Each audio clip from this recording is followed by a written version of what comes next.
नमस्कार, हमारी YouTube channel में आपका स्वागत है।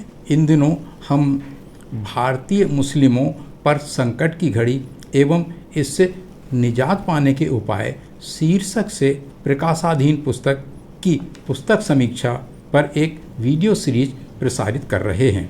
पुस्तक को प्रकाशित करने के उद्देश्य एवं महत्व के विषय में हम प्रथम एपिसोड में चर्चा कर चुके हैं। यह एक बात और बताना चाहेंगे कि हम मुस्लिम समस्याओं पर पहले भी कई वीडियो सीरीज प्रसारित कर चुके हैं। पर्दे पर उभरे आई बटन को दबाकर आप उन्हें देख सकते हैं। वीडियो सीरीज का तीसरा अंक आपकी सेवा में प्रस्तुत है। कृपया इसमें वर्णन किए गए तथ्यों को गौर से जानने समझने का कष्ट करेंगे। ये जो प्रकाशाधीन पुस्तक है, इसको हमने कई अध्यायों में विभक्त किया है। पिछले 2 एपिसोड में हम अध्याय 6 तक चर्चा कर चुके हैं। अब तीसरे एपिसोड में हम अध्याय 6 के विषय वस्तु को आपके सामने इस तरह से प्रस्तुत करते हैं।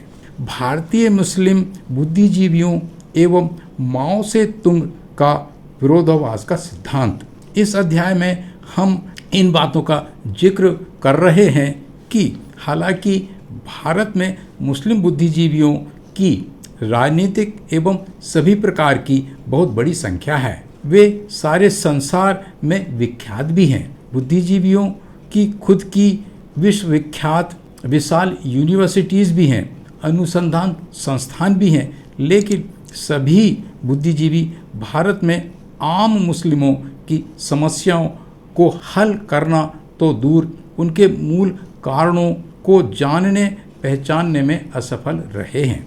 कॉमरेड माओ से तुंग के विरोधाभास के सिद्धांतों को यहाँ सार संक्षेप में वर्णन करते हुए यह समझाने की कोशिश की गई है कि समस्या के मूल कारणों अर्थात प्राथमिक विरोधाभास प्रिंसिपल कॉन्ट्रडिक्शंस का जब तक अध्ययन नहीं किया जाता, शत्रु और खुद के बीच जब तक स्पष्ट विभाजन रेखा खींच नहीं ली जाती, उसकी विचार प्रणाली स्कूल ऑफ थॉट्स पर जब तक हमला नहीं किया जाता, तब तक समस्याओं का समाधान संभव नहीं है। भारत की मुस्लिम लीडरशिप एवं बुद्धिजीवी वर्ग तृतीय एवं द्वितीयक विरोधाभासों टर्सरी एंड सेकेंडरी कॉन्ट्राडिक्शंस में ही उलझा रहता है। इतना ही नहीं, भारतीय मुस्लिम लीडरशिप सभी प्रकार की लीडरशिप शत्रुओं की मान्यताओं, विचारधाराओं, रीति रिवाजों और फलसफे को ही स्वादिष्ट खुराक की तरह खा पी रहा है, उसी में ही महिमा मंडित हो रहा है, मौज मस्ती कर रहा है।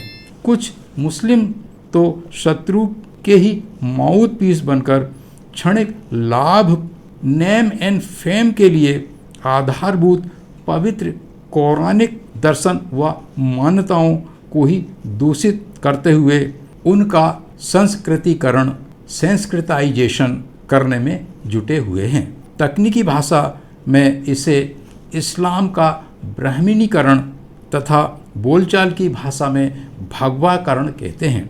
ऐसा क्यों और कैसे हो रहा है, इसका विस्तार से वर्णन इस अध्याय में किया गया है। अध्याय 8, भारतीय शासक वर्ग नस्ल का अंतिम लक्ष्य, ब्राह्मणवादी पुरोहितवादी राज्य व्यवस्था, ब्राह्मणिकल थियोक्रेटिक स्टेट की स्थापना।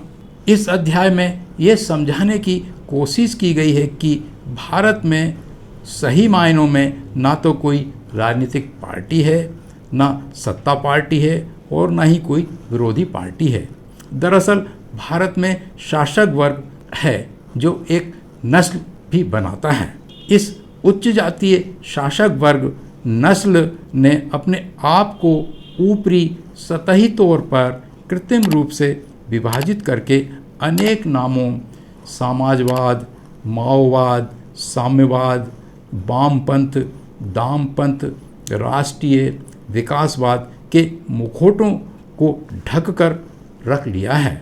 इस अध्याय में इस कूढ़ रहस्य को भी समझाने की कोशिश की गई है कि अगर भारत में इस शासक वर्ग नस्ल को उसके विरुद्ध कोई भी क्रांतिकारी इनकलाबी आंदोलन चलता दिखाई देता है तो वह उसी प्रकार का एक समानांतर आंदोलन छेड़ देता है और उसकी लीडरशिप स्वयं संभालने लगता है। यह बनावटी आंदोलन होता है और हकीकत में इसी उच्च जाति शासक वर्ग नस्ल द्वारा प्रायोजित होता है। तकनीकी भाषा में इसे प्रतिक्रांति काउंटर रिवॉल्यूशन कहते हैं। भारत के उच्च जाति शासक वर्ग नस्ल की Quran Bible bunch of thoughts लेखक गुरु गोलवलकर के हवाले से दस्तावेजी तौर पर यह समझाने की कोशिश की गई है कि भारतीय उच्च जातीय शासक वर्ग नस्ल भारत के संविधान और उसकी उद्देशिका में तनिक भी आस्था विश्वास नहीं रखता है।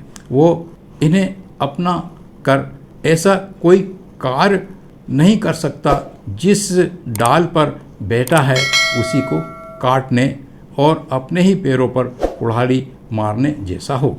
इन दिनों घर वापसी, हिंदू राष्ट्र, लव जिहाद, मॉब लिंचिंग, सांप्रदायिक तनाव, अहिष्णुता, धर्मांधता का फैलाव, मंदिरों देवालयों में विशाल धन का एकत्रीकरण, अन्य धर्मों के धर्मस्थलों को तोड़ा फोड़ा जाना, उन पर बलात् कब्जा करना, हत्या, आगजनी आदि अनेक गतिविधियां हकीकत में भारत से लोकतंत्र को खत्म कर ब्राह्मणवादी पुरोहितवादी राज्य थियोक्रेटिक स्टेट की स्थापना करना है।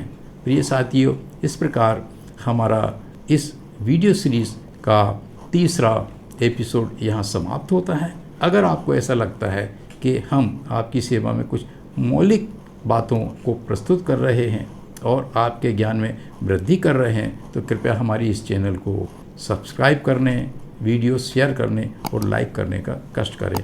हमारे साथ बने रहने के लिए बहुत बहुत धन्यवाद। नमस्कार।